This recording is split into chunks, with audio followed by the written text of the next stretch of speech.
These folks get that we're living in a global economy, changing, intensely competitive, and yet Congress seems to have no real leadership or ideas and is stuck in the past, dysfunctional, slow-moving.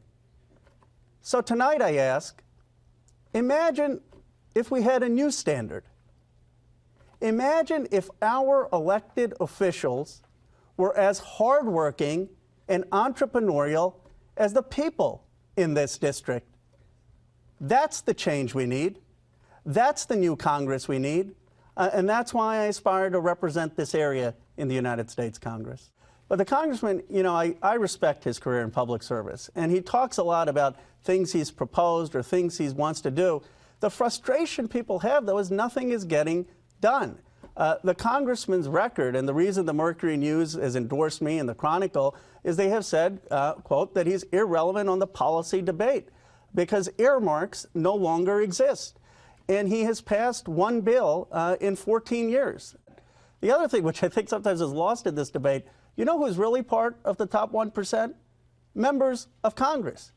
They are getting extraordinary perks and benefits, and there is anger there. And that's why I have said I won't take a single special interest trip when I get to Congress. Congressman Honda has taken 52 of them, and that's part of the system. It's how things used to happen, but that needs to change. I have said that while I respect pensions for teachers and firefighters, we can't have double dipping of pensions that the congressman has had. We need a new system. We need a members of Congress who live like everyone else. My values really come from my grandfather, Amarnath Vidyalankar. He spent 4 years in jail during Gandhi's independence movement, fighting for human rights and freedom. And one of the remarkable things about our district is we've got people from around the world, from India and Pakistan and China. And the reality is Congressman Honda started his career, I think, with the greatest of intentions. But he has become a part of the problem. And the frustration, people want 50, 100 new members of Congress. They want to hit reset because they want folks who are, A, going to be effective, who are not just going to pass one bill in 14 years of naming a post office and will actually get Republican co-sponsors when they introduce legislation. They want someone who's going to work. When I grew up as the son of immigrants, went to public school, my parents told me that if I worked hard, made good grades, I'd have a job. I'd have great opportunities.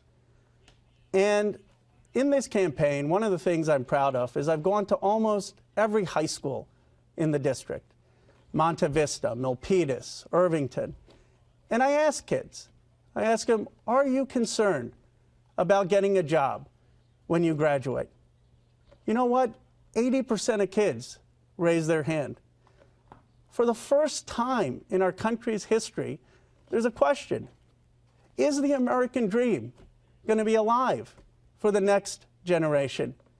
And at this time, unfortunately, we have a Washington politics that seems so disconnected, a Congress that is broken. You know, despite the low approval ratings, The Economist had an article that said that the turnover rate in the United States Congress is less than European monarchy families. We fought a revolution over this. These things weren't supposed to be lifetime estates. Thomas Jefferson said members of Congress ought to return to their communities and live under the laws they passed. Tonight, I ask not just for your vote. I ask you to join our campaign for change. We want to invigorate our politics with new ideas, with new vision. We want to bring something different because we've gotten so far astray from our founding ideals.